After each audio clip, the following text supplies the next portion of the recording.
And a great afternoon to you all, and welcome to another edition of Doctor to Doctor in the chat room. I am elated to have you back yet another Saturday to share with me. And this is the day that the Lord has made, and I will rejoice and be glad in it. I shared with you guys on last Saturday about the passing of my aunt Ovella Horn. And I just wanted to say to our family that, we still are lifting everyone in prayer, to my Uncle Sam and to all of my cousins, to my father and my Aunt Peggy. All of you, we are still praying for the family. We did. She was funeralized on yesterday, so we thank all of you for your love, for your prayers, and for your concern. I am, as always, going to remind you that I want you to take all the necessary precautions to stay safe, as in wearing your mask, making sure that you physically distance yourselves. Do not congregate in large crowds, people. Please don't do that. Wash your hands, get tested, and if you don't know where to go to get tested, then just contact your local health department and they can steer you in the right direction as to where you need to go to get tested. Folks, we are still in the midst of a pandemic. We're in the middle of holiday season, and folks, I know you want to get together with family. I miss my family too, but this is not a good time. So please, please be safe and be careful. I am so happy, as always, to have my good friend, Mr. Leon Gray, and my father, Representative Johnny Shaw. We want to talk about these final days of the number 45's administration. So what to me has really felt like an election of eternity has come to what we say is an end. Yet 45 is still filing lawsuits, and to date he's batting about 1,000 in terms of having them all thrown out. The media is constantly having to debunk all the falsehoods about voting fraud, how close the election is or was, or heck, even, who has rightfully been declared a winner. They're having to debunk that. Trump has not and probably will not concede, and has just recently allowed the transitional process to begin. So let's just start with just how secure of an election, or not secure of an election, you would think this year's election has been. I read an article, a Bloomberg report, where they said that this was the most secure election in American history.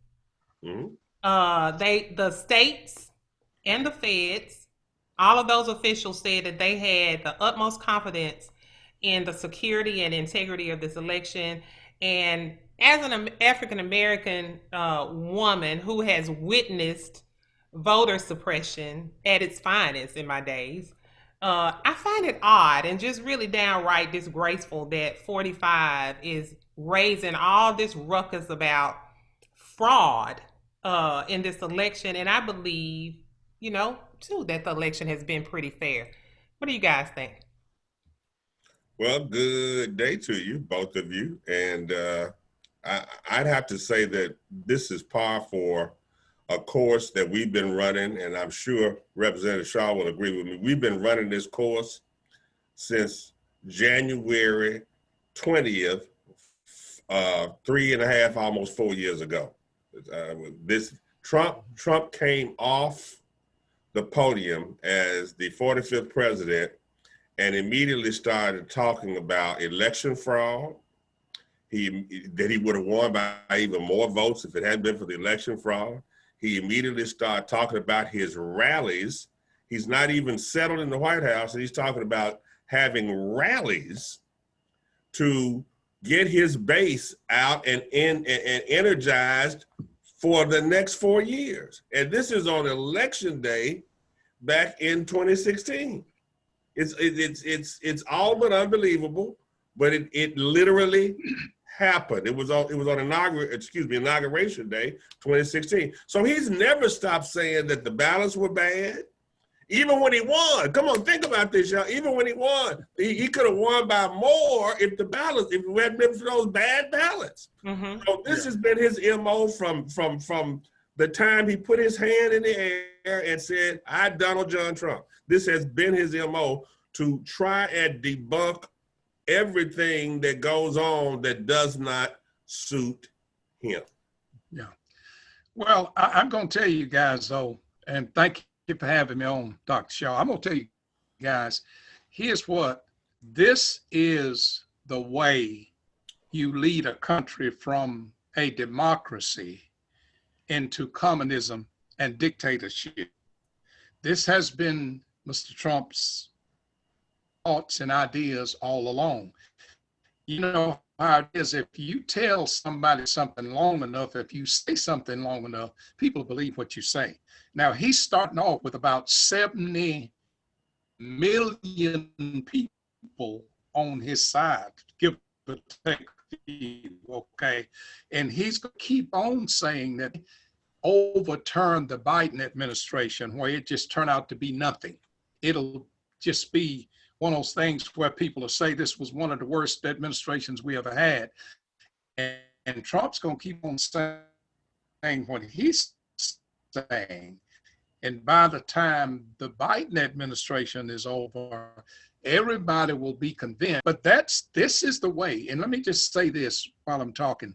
I was in a meeting Monday. I went to Nashville Monday. I was in a meeting. This is not just Donald Trump. This is every so-called red state in the United States. My meeting, my ad hoc meeting Monday, which is made up of House members and Senate members together. That meeting was away.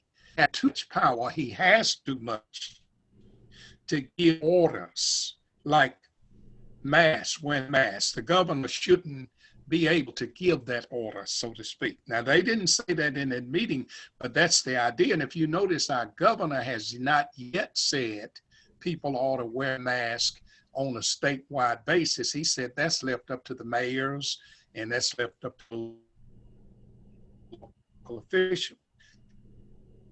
But this movement, they know he lost the election. They know that. But this movement is to move us into communism and dictatorship. And if they keep on saying that long enough, more and more people start to believing that. Because finally somebody's going to say, well, why wouldn't that man just quit if he know he lost that election? Why would he keep on? But he keeps saying this. It's you all's election, y'all lost. Y'all lost. I didn't lose. In other words, he's not really saying I lost. Well, he's saying he won, but he's not saying I lost. He's saying y'all lost. And more people get madder and madder. And let me tell you guys, something bad is going to happen in the next few days if somebody don't set that man down real quick. So, that's really interesting because my next question was going to be, if in fact Vice President-elect Biden has won this election and everybody understands that Trump, whether he understands it or not, everybody else understands that Trump has lost this election, then what are the Republicans afraid of? Why are there so few of them, do you believe, that are standing up for what they know is right? Because they're afraid. Because right now people's lives are being threatened. All of the poll workers' lives, both Republicans and Democrats, their lives are being threatened as we speak, to say you got to stop saying this was a clear-cut election. You got to shut your mouth. They are threatening people. I'm telling you, I know it seems like, we live in and we do live in a wonderful country. A wonderful country.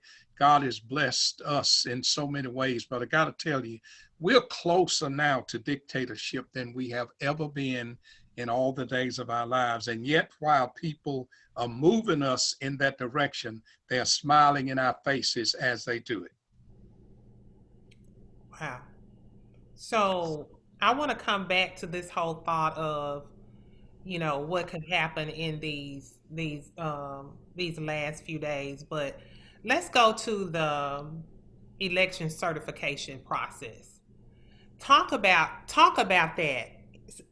Specifically, its significance in this election, because it seems it's a little bit, the way I hear it from the media now, it seems a little bit different because of the challenges that we're facing with number 45 and all the things that he's coming up with, the lawsuits or whatever. Let's talk about, because I don't think the election certification has ever even been highlighted in my mind before this election.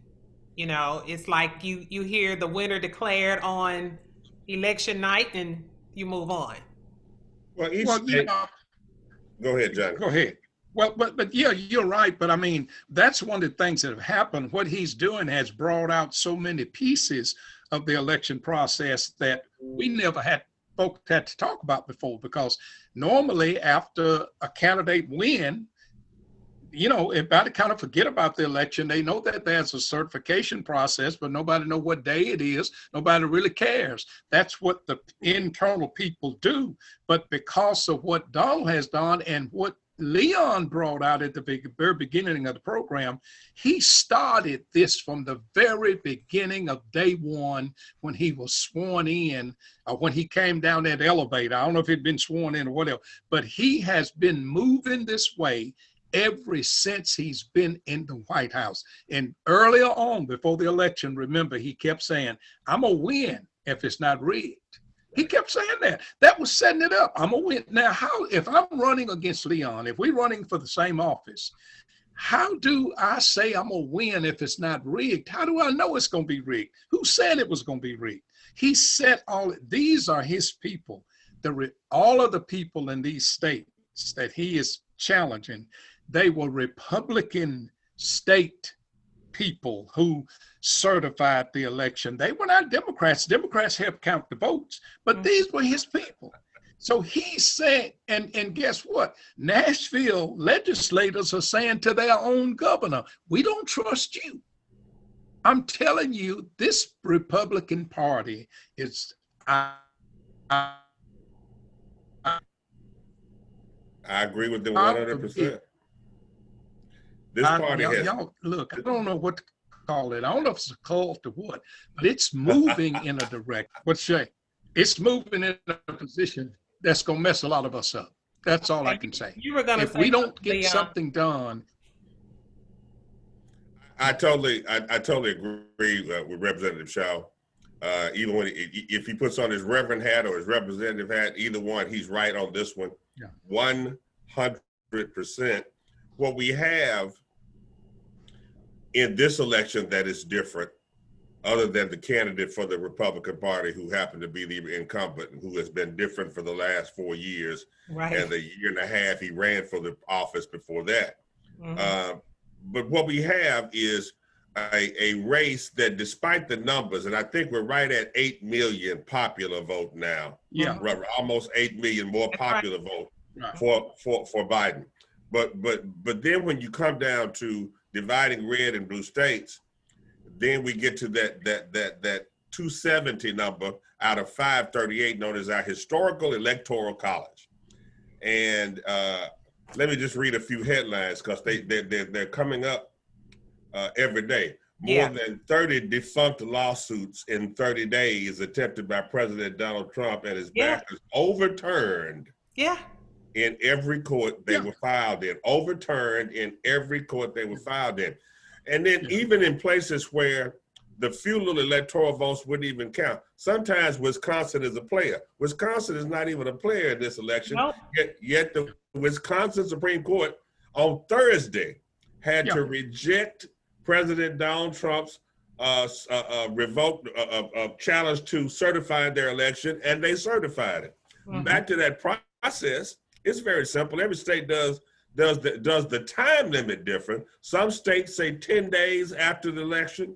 Some days give you up to 30 days after the election, and then all other states fall somewhere in between that 10 and that 30 days. Mm-hmm. But what they do is Yeah. They recount on their own.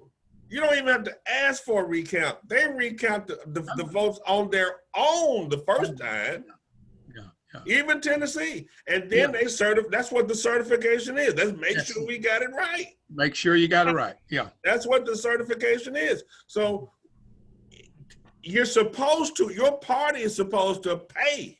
Let's get that on the record. Your party is supposed to pay $3 million. a county to recount your votes. Yes. Yeah, But because they ain't paying. they're supposed to pay for it. The Republican Party has not paid for any recounts that they've asked for in any of the states, Georgia, Pennsylvania, none of the states that they've asked for, Georgia, Pennsylvania, Arizona, those three. No money has changed hands for the Republican Party for a recount. Last but not least, what Georgia is so interesting because what Donald is telling his voters to do, his supporters to do, is to not even go to the polls for the special election because the polls are rigged and they can't win. So what do you think that's all about? I mean, we know that 45 always has something up his sleeve. I mean, what could that be about? Because if they don't go to the polls, clearly we gonna get those 2 seats. Well, I don't think there's anything up his sleeve. If you've ever seen a child throw a tantrum, and when I say throw a tantrum, anything they get their hands on, they can throw. This is Donald Trump right now. The next object he can pick up, he's gonna throw, and then the next one after that. But here's the. We lost him. We'll get him back. But any object that he can pick up, there he is. Yeah, we got you back. And Representative Shaw, we need you to turn your volume on. Can you guys hear me? We got you now. My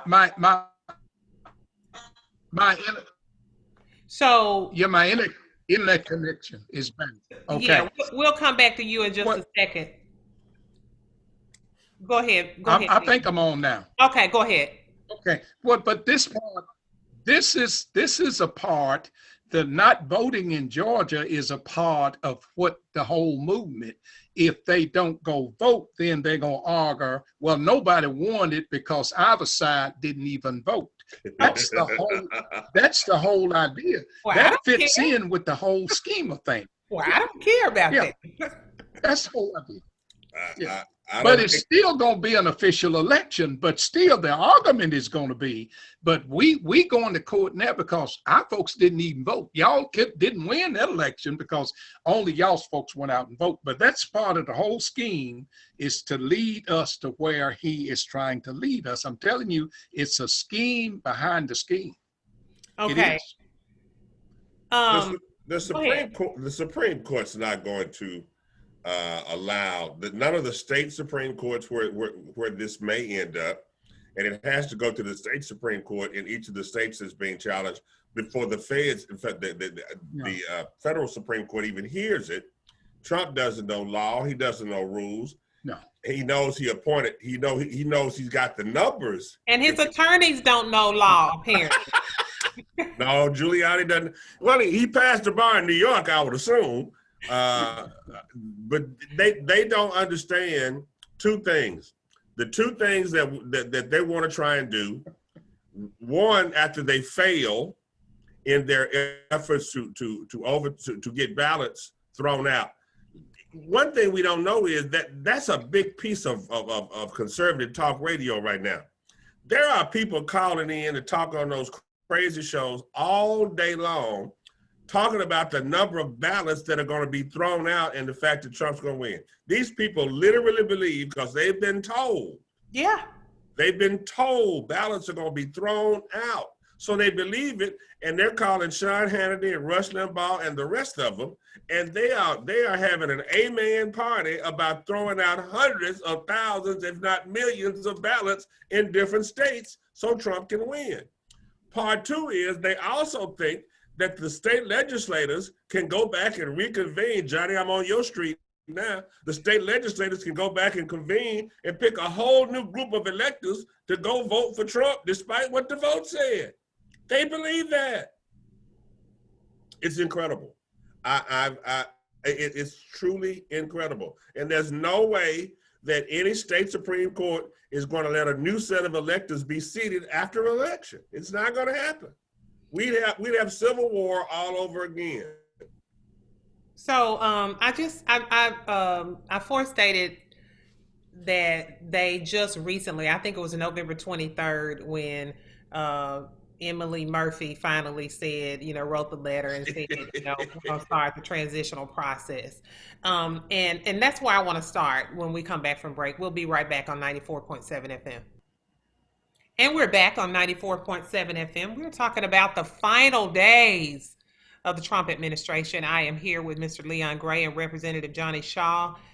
All right, guys. So the GSA recently, on November 23rd, informed President-elect Biden that the current administration was ready to begin a formal transitional process. But the GSA, Ms. Emily Murphy, was also clear to say that she had no pressure from the White House in regards to her delay. She said it was based on laws and her interpretation of the law and available facts.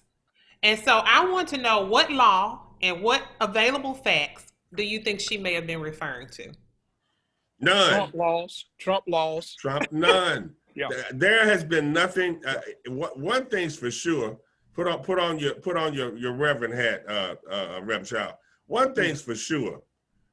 I have never in my lifetime seen lies flailed about at the public from the White House to this level ever in my. And I lived through the Vietnam War. Mm-hmm. I've never seen lies be flailed at the American people like they were flailed from the White House over the last 4 years. They would look in your face and hold up a dog and tell you it was a cat. That's the level of lies we've dealt with. So when Ms. Emily Murphy says that she has no pressure, that she made this decision totally on her own, think about who Donald Trump is. How many people that work for him get to make a decision on their own? That's right. Nobody. Well, and you know what else? Wouldn't it be nice if we could convince people in the church to believe like that? I mean, I'm talking about the believing part, not the lies, but look at how different it is now. When the people will believe a lie in a second, but when you tell the truth, it takes years for them to believe the truth. Isn't that strange? Yeah. How much, and I hear you guys clearly, saying that, these folks are so pro 45, right? That whatever he says, it's Bible to them. How much damage do you think he's really doing to the Republican Party? A whole lot of damage, not only to the Republican Party, but to this democracy as a whole. That's why I keep going back to what I'm saying. This is a movement. They got a reason for what they're doing now. You got to understand, these people know we are not stupid enough to believe that Donald Trump won this election. They know that. They all know that. But if they just keep saying it long enough and keep preaching that same thing, more and more people are going to jump over on their side, because what they looking for, every chance they get, they're going to be offering somebody. You remember, no, you're too young to remember how people used to buy votes. Give a man a half pint of whiskey to vote a certain way. I'm old enough. You old enough. Give a man a meal. Give a man a meal to vote the same way. And they're going to find a way to keep giving people little stuff along the way long enough to make them jump over on their side. And what really hurt my heart yesterday when I saw that rally in Georgia, it was 3 or 4 men of color right behind that racist white man that was talking and telling people, don't give them your vote because they won't speak out. Go to the governor's mansion and march and make him change the law. And then when he changed the law, put him in jail. There were 4 or 5 black men, uncomfortable looking black men, right behind that man. I'm sorry. No, yeah. And I'm telling you, this we laughing, but this is some serious. This is an attack on the church. Because how in the world is the church going to be able to function as a church when people will believe, like Leon said, if you hold up a dog, somebody else will say it's a cat. Mm-hmm. This is an anarchist movement, and It is. Trump just happened to fit, and he stumbled into it. If you think back, Trump didn't know who his base was. Mm-hmm. No. So he believes in social media, and he believes in Fox News, and he believes in talk radio. Leon, So you just say this, and I want you to finish everything, but Yes. you just made a really, really good point. He stumbled, right? He Stumbled. into everything. He stumbled into, let's start with the presidency. He stumbled in, I'm serious, he stumbled into that. And then it was just a ripple effect after that. Everything else, it's like, okay, now I'm here. What do I do? Yeah, what do I do? And now I got the power to break the law. yes. Yeah. And so I'm in charge. I'm in charge. Yeah, I'm in charge. So I'm gonna break it. I'm gonna do it. Yeah. That's right. I totally agree. So as he stumbled into the White House with the let's start back with the first slide. The largest inaugural gathering of people in the history of the country. Wrong. You got videotape and still pictures that show that was nowhere close to the largest, but he's told that tale. Yes. And then he stumbles into the fact by listening to Fox News and to Sean Hannity and to Rush Limbaugh, he stumbles into the fact that there's a real strong rural base of people that he doesn't know or identify with, being a silver spoon child, born with a silver spoon. He doesn't identify with them, but they're saying such great things about him on the talk shows that now he's got to relate to them to keep their support. Yes. So he starts these rallies in their neighborhood. Did he have any rallies in downtown Atlanta? Did he have any rallies in any urban area? No. When he came here, he went to Millington. Come on, get with me. He landed Air Force One at the Air Force Base, excuse me, and had his rally in Millington. Why? Because that's where his base is. That's where his base is. His appeal to his base, like the Proud Boys, stand by and be ready. He didn't care. If you're voting for me, I'm tooting your horn. That's right. It's a shame. We've been led down a road that the Republican Party, and to answer your question, Dr. Shaw, the Republican Party that sits in there, Mitch McConnell and his group, Ted Cruz and his group, these people are not afraid of Donald Trump. They're afraid of the amount of their base that may not vote for them if they say something bad about him. That's exactly right. Okay. And what they knew was, we need to pick up as many, and I'm being very humble to say this, but we need to pick up as many uneducated people as we can, because these are the folks who will follow us. These are the folks that we can feed with a silver spoon. Loyalty. Give them a little something. If you notice even with the food stuff we talked about in one of our programs we were on, the letters in the box. You put the letters in the box because the letters are saying, you getting this food from Donald Trump, so you need to make sure you vote for Donald Trump. Yeah. So here's another question. You talked about the very uncomfortable looking black men that were standing behind. That's funny to me. I was standing behind him, and on that show, it may have been the last time that you and Leon were here with me. You were saying, some of these folks have eaten the moon pie. What in the world,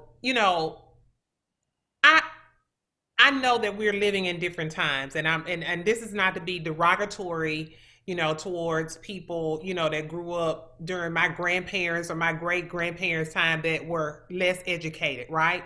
That may have thought like it was a big deal to get that pint of whiskey, or to get Yeah. whatever it was to get their vote, right? It may have seemed like something major, and they were not processing it as this is going to be a very limited thing that I'm getting for a vote that will carry somebody for a term, whatever that term would be. You know, what would make somebody in 2000 anything, not just 20, you know, see it as okay to do, you know, to accept, you know, a couple of $1,000s. I noticed that on election night or the day after election, when Trump's son came out and had the young man from the voters who, you know, the election commission or something, you know, that came and said, "Oh yeah, there were these things happening," and the child later said, "No, I lied," you know, basically. Yeah. You know, I think he got scared that he was going to get in some kind of legal trouble or whatever. But you know, this kid was probably offered just to, you know, About $30,000. oh, well, $30,000 is, you know, Yeah. So, for, but that's the whole point. And if you notice what he has done throughout his presidency, the states and the areas that supported him, they've tried to send more relief to those people than people who did not to support. And notice Trump has always said that's a Democratic run city. Okay, we're not gonna help them. They're Democrats. So he has made it his that's been one of the things, one of his missions were to divide people. He want to divide people. He don't necessarily want you unless you on his side. I mean, he's not, you got to be on his side. And when you're on his side, like that man said yesterday, that man said the woman was on TV crying, talking about how bad Donald Trump's been treated and how they took all the votes from him, just took them. Said ever since he's been in office, they just been treating that man so bad. That's somebody got a problem right there, okay? I mean, and we didn't cry at all when they mistreated Obama. No, we didn't cry at all, but they crying. I'm telling y'all, and all of this is leading towards something that Trump, and that is saying he gonna probably run again in 4 years. Now, who would want to vote for Donald Trump again? Now, Well, let's address that. I mean, if there are any charges brought against him whatsoever, and I know he's pardoning, quote unquote, pardoning himself, It's you know. a preemptive part. Yeah. I didn't really do anything, but in case y'all charge me with something, I've already pardoned myself. That's it. Okay, well, wait. Let's move forward. Hold up. Is that legal? Like, I know you can pardon for, we don't know. No, it ain't legal, but it don't have to be legal when you just interpret the law the way you want to interpret it.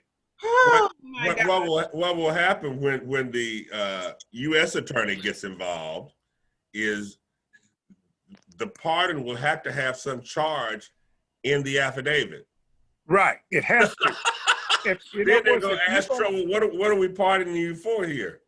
And Trump will say something stupid like any charge they bring, and the U.S. attorney will say, can't do that. Yeah. It's not a legal document unless the charge is put on the bottom, that's put in the affidavit that you're pardoning yourself from. Yeah. Keep in mind, this preemptive thing, this is like, I didn't do anything. Those of you familiar with the law have heard of something called an Alford plea. An Alford plea is when a defendant comes before the judge and said, "Judge, I didn't do this, but you got evidence saying that I did. So, I'm going to, I can't plead innocent because of your evidence, but I'm going to plead no contest." That's an Alford plea. This is worse than that. This is, preemptive. What do you call this, Leon? What did I don't have a term. I don't have I believe you don't have a term, Greg. There's no legal term for this. No legal term. No legal term for it. Plus the word on the talk circuit on the talk radio stations and Fox News is that this would extend to his children, the adult ones, and his son-in-law. Yeah. Mm-hmm. So he's saying and having this conversation, they've done some things wrong. but if you notice something, if you all have noticed something, have you noticed how quiet people even on the other side are right now? Oh yeah. I mean, All ain't nobody.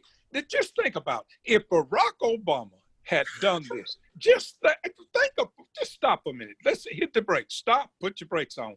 Any other president, not just Barack, George Bush, anybody else had done this, the talk would have been everywhere. Nobody is saying anything about what Donald Trump's doing, other than CNN and MSNBC.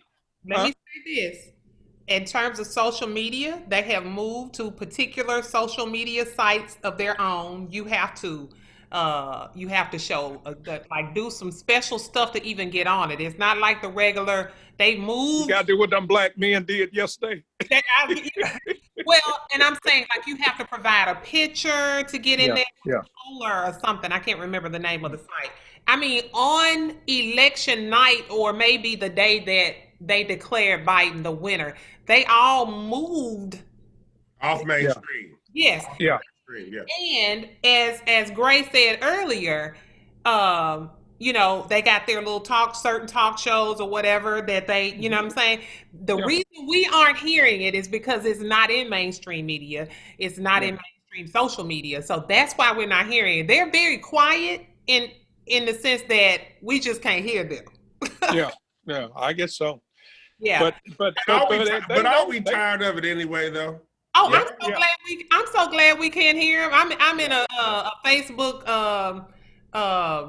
Biden group, leading up to the election, and most of them, and they're all the Tennessee Biden group, and all of them are trying to figure out how do we get rid of I can't say it because of my dad. Yeah. But anyway, let's move on to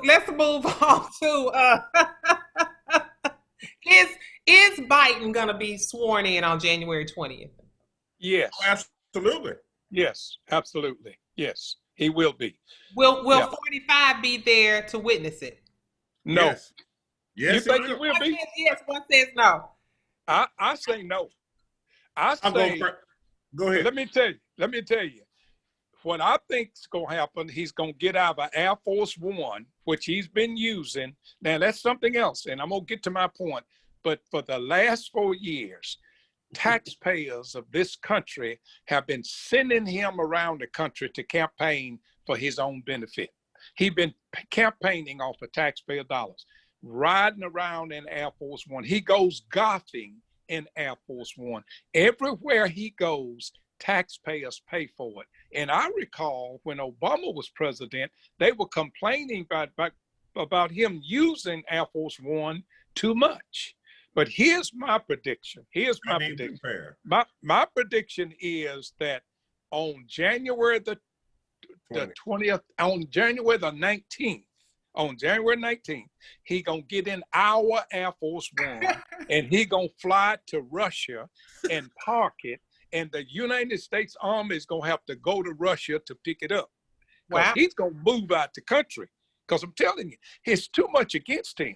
Okay. Go ahead. Go ahead. Yeah, no, you go ahead. Ask you, so before I move on to Leon, if that's true, if he is not there to witness the inauguration, how will that impact us, the United States of America? Will it impact our democracy, or will it just be like, hey, he went against what our formality and tradition is? It'll impact our democracy in some ways because it'll say to other countries that we are split. Now, I'm not going to say we can't get over that, but it will impact our democracy. And I do want to say this before I forget it, because you may not ask me, but I've been hearing people ask, how is Biden going to bring people back together? I don't think Biden can do that. Biden has done his part. He got out, worked hard, and he got elected our new chief executive for the United States president. I think it's going to be left up to the people of this country to decide, do I want to live now as an American, or do I want to live as a communist? or do I want to live as someone else? This country has a lot of freedom. So you can have a chance to live at whatever you want to live at, but I want to be an American and I want to join other Americans. But there'll be a lot of people who will not want to be Americans over the next 4 years. But Biden can't bring them together anyway. But what he can do is to be all of our presidents, and he can support every state in the United States as president. Now, I miss that. I just miss, that's one of the things that I miss is just having a president, whether he is a Republican or a Democrat, that understands he is the president of the United States of America of all people. Yeah. So Leon, you say yes. Tell me why. From the global perspective, we'll get back right here to what Johnny was talking about. From a global perspective, we have a certain standing as the leading, the leader of the free world. That is our moniker. So, from the perspective of our peaceful transfers of powers, his presence to hand over the torch, if you will, is key to that. I just don't believe there is any will of the Congress to let the Republican members of Congress to let him not be there. I think the pressure's on every day. He's hearing it every day. They're dealing with Melania. They're dealing with his teenage son. They're not dealing with those grown kids. They may be trying to talk to them, but they're working with his teenage son to talk about the historical value of his presence versus his absence, to talk about the world view of us as still being a leading power around the globe because of the fact that our democracy works while other people have coups and overthrowing of governments and and just plain old, you shut up, I run the country, since we're talking about Russia. Yeah. The whole ball of wax turns in this country. The democracy turns on the peaceful transfer of powers. There's no way politically that they're going to let him not be standing there when Biden takes the oath of office. Okay, I'm gonna make it easy on you. Lunch. Okay, make it easy on you. It's not in the scheme of things. If you look at his movement, where he's trying to go, and with what he's trying to do, and his purpose for being in denial about losing the election, it's not in his program to be at that inauguration. And you got lunch on that one, okay? Let me say this: if it weren't going to be different this year, I say you were right. And yeah, I'm lunch at a good restaurant because you may lose this too. What about McDonald's? No, we're gonna let Dr. Shaw pick the restaurant. Okay, but this is going to be a COVID inaugural. Yeah. So and we all know that Trump didn't care about COVID at all, and gathering and mask and any of those things. As a matter of fact, there's a lead story today that his former campaign manager said if he'd have showed any compassion towards COVID, he'd have won the election. But back to the inaugural. This is going to be a small, and when I say small, maybe even Zoom like we're doing. Yeah. A lot of this is going to be, if you want to see it, you're going to have to watch a TV screen. Right. Well, for most of us, that's been the way we've watched it anyway. But a lot of world leaders have come to watch us change the powers transition. All of the Senate, the Supreme Court members. This is a big deal that's going to be reduced, since you mentioned McDonald's, down to a Happy Meal. Listen, y'all, we're gonna talk about the final days of Trump and how I can be included in that expensive lunch when we come back. Dr. the Doctor will continue in a moment. And welcome back to Dr. the Doctor in the chat room. I am here with Representative Johnny Shaw and Mr. Leon Gray. We are talking about the final days of the Trump administration. Here's something that I read an article this week that covered information about the Supreme Court attempting to revive a non-delegation doctrine Mhm. that would paralyze the Biden administration. What do you guys think? Is that I'm something? not familiar with that. I'm not familiar with it. Do you think that's something that they're going to be? Because it also seems that they didn't seem like it may end up being like one of Trump's lawsuits and just kind of Mhm. going to fall by the wayside. Here is where the separation of powers Right. comes in. Mm-hmm. The Supreme Court does not make law. It does not initiate law, nor does it reinitiate law. The Supreme Court interprets the law. Right. The legislative body, as Representative Shaw is well aware, the legislative bodies make the laws. So I'm Yes. not worried at all about the Supreme Court enacting anything, because it's not within their power according to our Constitution. But I can tell you, whatever can be done, if anything can be done, they are going to try whatever they can try from day one. Because we were talking early, and I'll be brief because I know time is getting away, but we were talking early. You remember what McConnell said about Obama? We're going to see to it that he failed.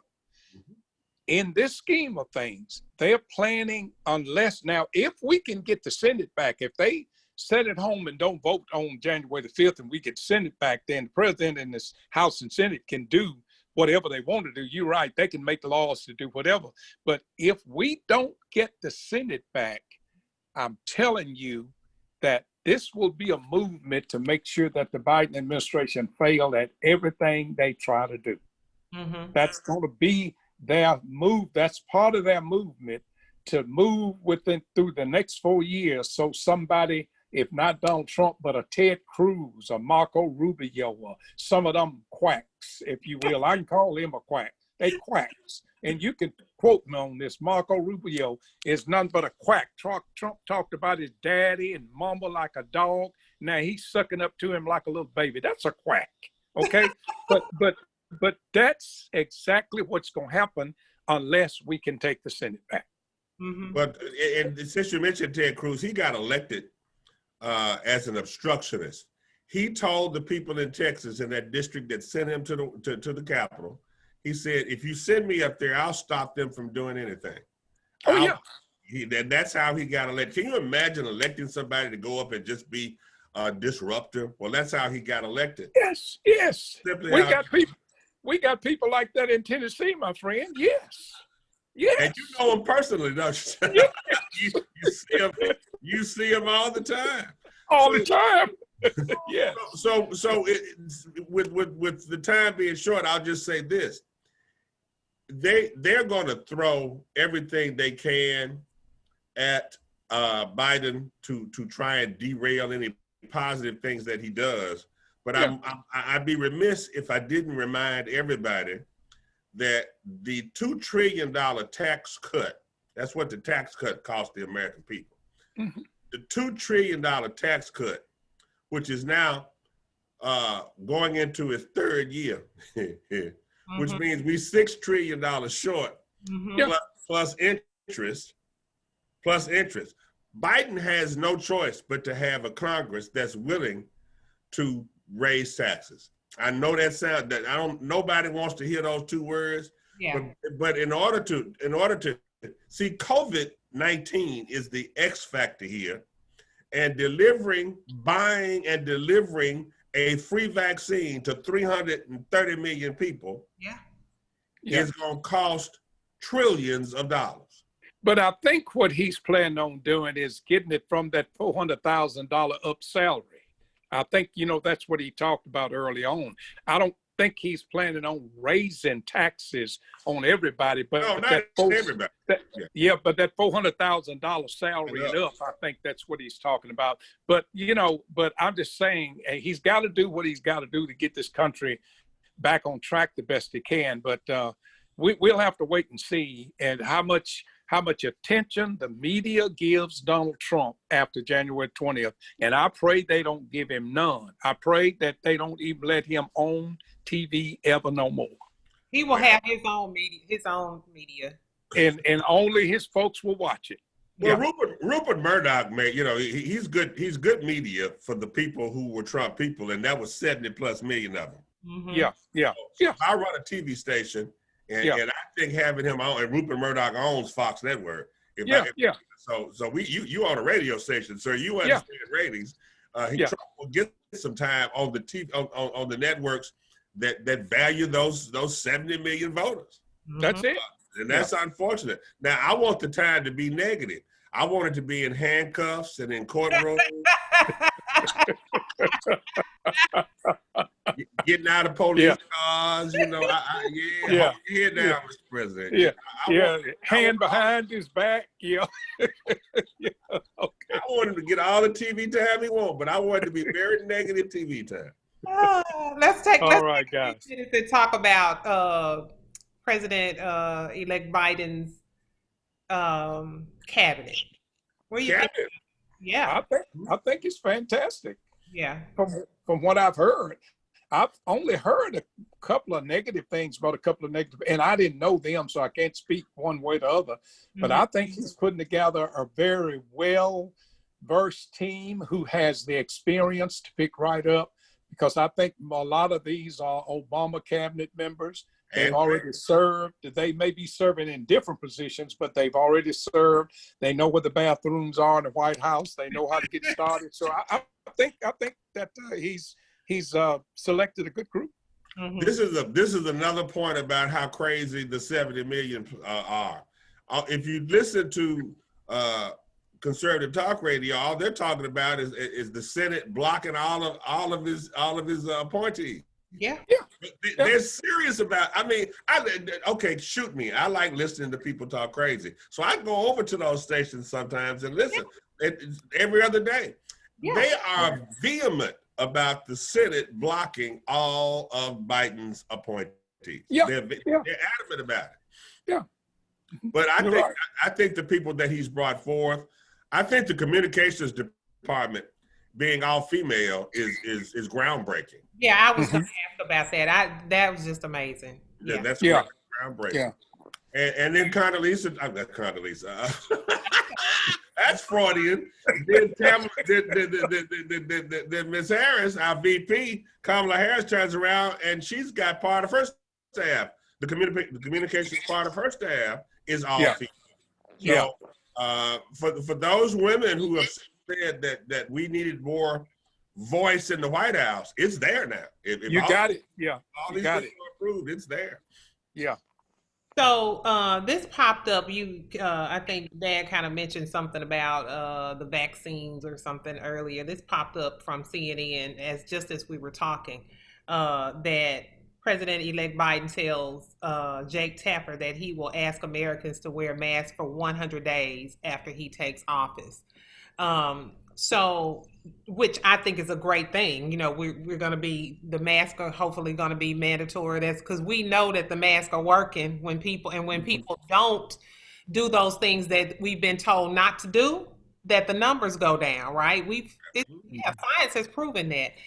But what do you think about, you know, the rollout of the vaccines? And since, you know, it started out where in media they were talking about, you know, we could get these vaccines with little side effects and all of that. Now there are these challenges or whatever. Are people going to trust the vaccine? Is the vaccine going to end up being, you know, something that's mandatory? Because, I mean, I'm one that's really in line for it. If I didn't feel that way at first, but I'm now so ready to be, you know, back to some whatever sense of normalcy we can be. That, you know, if it don't kill the first 2 or 3 people, I'm being lied to get one. when the day my doctor take it, that's the day I'm gonna take it. Okay. Yeah. Well, I my favorite president and his wife say that if Dr. Fauci says that it's okay, they'll do it on TV. They'll get on TV. They'll go on a TV show and let the American people see them be inoculated. Okay. Here's my feelings on this. I am not afraid of a vaccine.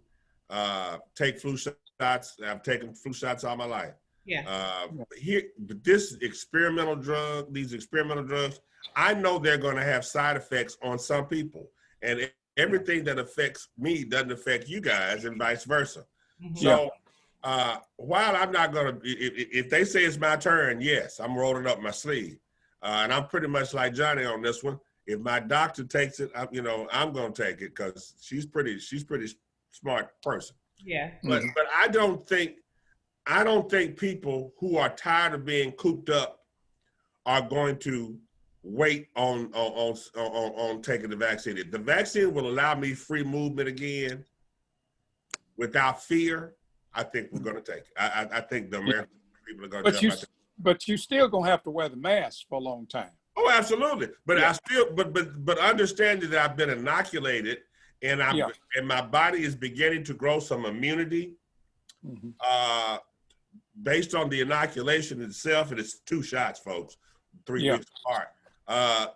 But yeah, if I'm going to get some freedom of movement, and we can actually go to this lunch that Johnny's going to owe me, and sit around each other and not have to worry about catching anything. Yes, I'm taking a shot.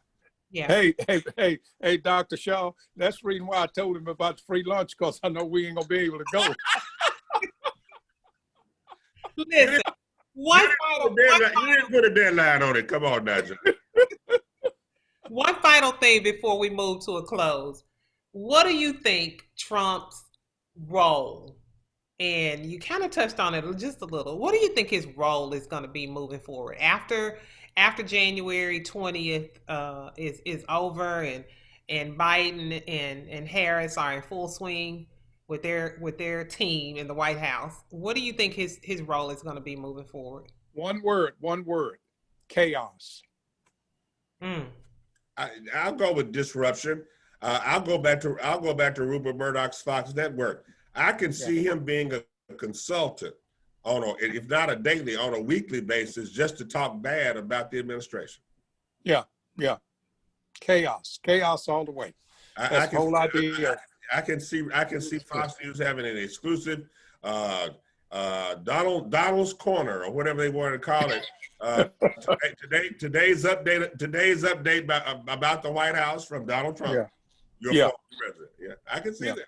He's not going to be in a position a year from now. Now, the first year he'll still have his claws dug in pretty deep.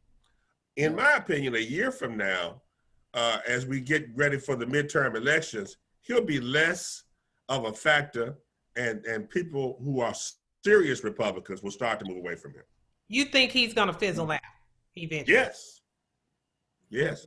But for the first year of Biden's administration, Biden-Harris, I should say, he'll be a player. He's going to be a TV player and an online player, if nothing else. Well, I just thank God that we have the results that we do from this election. Thank you, Jesus. And I really mean that from my heart. Oh my gosh, because I wasn't sure how it was going to go. But I do still have some concerns about these final days as he is transitioning out to Russia or wherever he's going. Well, he's going to fire. The thing about transition is that you normally need somebody in the position to get the person coming into the position up to speed. Right. I've been reading that he's going to probably fire or remove, whatever word you want to use there, his entire cabinet, so that the people coming in totally blind. Yes. Yeah. Coming in totally blind. But I have to, and we do need to move to a close. I have to ask though, if that were to happen, does that still mean that they can't brief the incoming president and vice president? Well, Biden has been in the White House. He already knows that the good thing we got going for us is we have elected a president that has served as vice president. He knows from day one. I don't feel bad about that. Matter of fact, I hope all the Trumpettes just do move out. We don't have to have anybody to tell us anything. He knows how to run this country. I just lost you guys. He knows how to run this country without anybody telling him anything. So we okay now. If it It's was not some, so much. It's not so much telling them how to run, telling them how to run anything. yeah. Up to speed is about how much gas is left in the tank and things Well, like I that. understand. When was the last time you rotated the tires? You know, I'm being facetious, but there's some information there that the people that have been at the wheel for the last 4 years need to be able to pass on. And Dr. Shaw, to your question, that's going to be an individual thing. If I have a heart, I'm certainly not going to lead a person. If I'm a patriot, let's use some of that terminology. If I'm a patriot, I'm not going to leave this person in the blind that's going to be taking my job. I'm going to help him do the best job he can. So I asked that question because I'm just trying to clarify that, just because if I'm that person that Trump is going to get rid of, right? So that I can't, there's no law that says that I still cannot bring these folks up to speed. I can do it even if whether I'm in that position or not. No, I guess you could, but Yes, what you I can. meant now, but he's getting briefings now. Biden's getting briefings every Monday about our security and so forth. And that's the most important part. If there's gas in the tank there or need gas, then he'll have that information. But otherwise, with just the day-to-day run of the White House, I think he'll be okay. I don't think that's a real problem. I just don't think that is. I think he'll work through that. And I think you're right, but I just hate that this man is going to go out kicking and screaming and having a fit like a child. This country's better than that. But that's him. You got to understand that's him. Well, I thank you both. I always enjoy hearing your perspectives, and of course, I don't have to worry. You both will be back at some point. Yeah. I Okay. enjoy having you, and I enjoy having you guys here with me every Saturday, and we will see you again next Saturday at the same time on Dr. to Doctor in the chat room on 94.7 FM.